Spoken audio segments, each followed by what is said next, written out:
हम डिस्कस करेंगे inheritance in Python. सबसे पहले कि हमारा एजेंडा क्या है। एजेंडा में हमने डिस्कस करना है इनहेरिटेंस और उसकी टाइप्स। इनहेरिटेंस है क्या? इनहेरिटेंस का मतलब है इसमें दो क्लासेस का रोल होगा, दो से ज़्यादा क्लासेस भी हो सकती हैं, लाइक क्लास ए और क्लास बी। क्लास ए की सारी प्रॉपर्टीज़ को मैं इनहेरिट करना चाहती हूँ क्लास बी में। जब मैं एक क्लास के सारे कंसेप्ट को दूसरे क्लास में इनहेरिट करना चाहती हूँ तब मैं इनहेरिटेंस का यूज़ करूँगी। अब मेरे पास एक एग्जांपल है पेरेंट क्लास और चाइल्ड क्लास। जो पेरेंट क्लास है, पेरेंट क्लास की जितनी भी प्रॉपर्टीज़ हैं उसको मैं इनहेरिट करना चाहती हूँ चाइल्ड क्लास में। इनहेरिटेंस में आपको दोनों क्लासेस के ऑब्जेक्ट बनाने की ज़रूरत नहीं पड़ती। जिस क्लास को आपने इनहेरिट किया है आपको सिर्फ उसी क्लास का ऑब्जेक्ट बनाना है। एक ही ऑब्जेक्ट से आप दोनों क्लासेस के मेथड को कॉल कर सकते हैं। क्यों? क्योंकि क्लास चाइल्ड को मैंने इनहेरिट किया हुआ है पेरेंट क्लास में, तो इसीलिए मैं जो चाइल्ड क्लास है मैं उसी का ऑब्जेक्ट बनाऊंगी और उसी को क्रिएट करूंगी।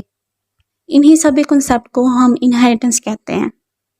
नेक्स्ट स्लाइड में मैंने सिंटैक्स ऐड किया है कि इनहेरिटेंस का सिंटैक्स क्या है। जब हम इसको प्रैक्टिकली वर्क करेंगे तब आपको समझ आएगी इसका सिंटैक्स हम कैसे बनाते हैं। तो बेसिकली इसका कंसेप्ट जो है सिंटैक्स का वो है क्या। तो उसके बाद जो नेक्स्ट स्लाइड है वो है हमारे पास टाइप्स ऑफ इनहेरिटेंस कितनी हैं। हमारे पास बेसिकली 5 टाइप्स ऑफ इनहेरिटेंस हैं, जिसमें से हम ज़्यादातर जो यूज़ होने वाली टाइप्स हैं वो 3 हैं। Single inheritance, multi level inheritance, multiple inheritance. उसके बाद जो हमारी नेक्स्ट स्लाइड है सिंगल इनहेरिटेंस, हम इसको डिस्कस करेंगे विद एग्जाम्पल और प्रैक्टिकली। सिंगल इनहेरिटेंस में हमारे पास 2 क्लासेस होती हैं। हम एक क्लास को दूसरी क्लास में इनहेरिट करते हैं, हम उसे सिंगल इनहेरिटेंस कहते हैं। इसकी मैंने नेक्स्ट एग्जांपल ऐड की है पेरेंट क्लास और चाइल्ड क्लास। हम नेक्स्ट मूव करते हैं कि हमने कैसे इसको परफॉर्म करना है। ओके, अब हम प्रैक्टिकली डिस्कस करते हैं कि हम कैसे क्लासेस बनाते हैं। तो मैंने नोटबुक जो है वो ओपन कर ली है।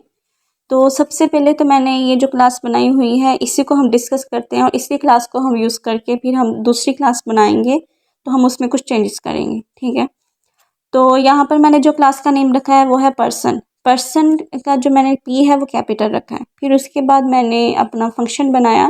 फंक्शंस में मैंने जो पैरामीटर रखे सेल्फ नेम एज जेंडर।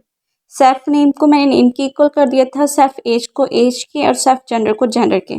फिर उसके बाद मैंने एक फंक्शन बनाया जिसमें मैंने अपनी आउटपुट में फर्स्ट लाइन में ये शो करवाना चाहती हूँ कि my name is self name. जो भी मेरा नेम होगा वो मेरी फर्स्ट लाइन आउटपुट में ये शो हो, तो मैंने एक फंक्शन इसका बना दिया। फिर उसके बाद मैं एक फंक्शन बनाऊंगी जिसमें मैं अपनी सारी डिटेल्स जो है वो शो करवाऊंगी आउटपुट में। यहाँ पर मैंने फंक्शन का नेम रख लिया है डिस्प्ले डिटेल। आप ये भी कर सकते हो फंक्शन डिस्प्ले इन्फो, इंफॉर्मेशन भी आप लिख सकते हो। तो फिर उसके बाद मैंने यहाँ पर जो मैंने अपना पैरामीटर्स लिखे थे सेल्फ नेम, और उसके बाद मैंने रिटर्न जो करवानी है वैल्यूज़ सेल्फ नेम। फिर उसके बाद मैंने ये जो स्लैश लगाई है और एन लगाया है, एन लिखा है, इसका मतलब ये होता है कि जो मेरी आउटपुट है वो नेक्स्ट लाइन पे शो होगी। फिर जो मेरे पास सेकंड वैल्यू थी सेल्फ एज था, सेम मैंने स्लैश लगाई एन, और इससे ये होगा कि मेरी जितनी भी मेरी आउटपुट्स होंगी वो सारी नेक्स्ट लाइन में शो होंगी। उसके बाद मैंने एक creating the instance of person class, जो मैंने नेम रखा था नेम एज जेंडर, अब मैं उसी की वैल्यू से असाइन करूँगी। तो पर्सन ये मेरे पास क्लास का नेम है, तो ये मेरे पास क्लास थी पर्सन, मैंने वो लिख कर उसके अंदर जो मेरे पास नेम था मैंने शकीला लिख लिया, एज 20 एंड जेंडर जो है फीमेल है। ठीक है, फिर उसके बाद मैंने प्रिंट करवाना है पर्सन, ये मेरे पास ऑब्जेक्ट है पर्सन डॉट ग्रीट। ग्रीट सबसे पहले मैंने ये फंक्शन रखा था, इसमें आप कोई और नाम भी रख सकते हो फंक्शन का नेम, लेकिन मैंने यहाँ पर ग्रीट रखा है। ठीक है, फिर उसके बाद मैंने सेकंड पे प्रिंट करवाया कि पर्सन डॉट डिस्प्ले डिटेल, क्योंकि मुझे अपनी इंफॉर्मेशन चाहिए, अपनी डिटेल्स चाहिए, तो मैं वो आउटपुट में डिस्प्ले करवाना चाहती हूँ। तो मैं सेकंड जो था ऑब्जेक्ट को यूज़ करके मैंने फंक्शन के नेम को साथ अटैच कर दिया है। तो ये मेथड है, अब हम इसको रन करते हैं। ये है हमारी आउटपुट।